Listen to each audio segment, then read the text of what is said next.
नमस्कार। सम्पूर्ण सुदूरपश्चिमवासीमा पुष 15 को हार्दिक मङ्गलमय शुभकामना।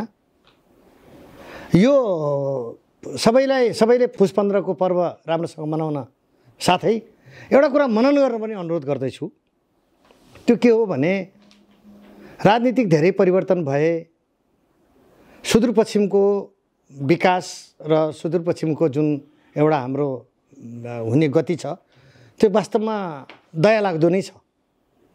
जस्तो अहिले पनि म यहाँहरूलाई स्मरण गराउन चाहन्छु, हामीभन्दा गरिब प्रदेशको रूपमा हिजोको दिनमा कर्णाली प्रदेश थियो, जसको 39.50% थियो। पहिले 19 को रेकर्ड अनुसार 39.50 थियो।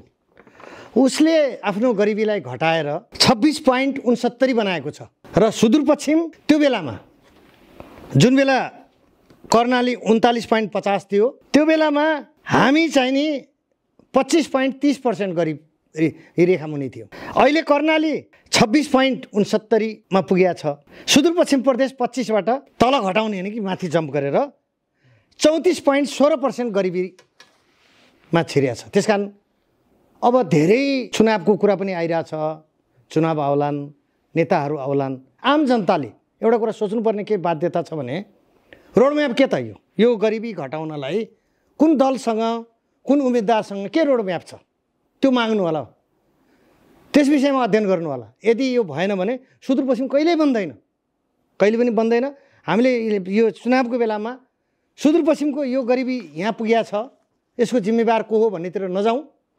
र तर चाहिँ के भने यति त गरौँ कि अब तपाईँ आउनु भएपछि यो गरिबी कसरी घट्छ, यसको प्लान के हो तपाईँको, त्यो प्लान चाहिँ मागेर उपयुक्त पात्रलाई चाहिँ छनौट गर्नलाई पनि पुषे 15 मा गफिने भन्छन् नि, गफ गर्ने बेलामा यो गफलाई पनि सामेल गराउन हार्दिक अपिल गर्दछु। साथै तमुल लोसारको पनि हार्दिक मङ्गलमय शुभकामना दिन्छु।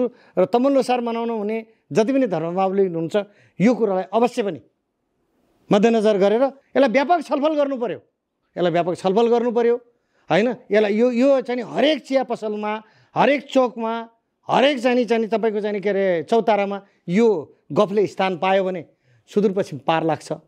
होइन हामी यो चिजलाई हामीले हटाएर अलग राखिदिएर चुनावको मात्रै केन्द्रित भएर गयौँ भने फेरि हाम्रो यो दुर्गति 50% गरिब यहाँ भइहाल्छन्।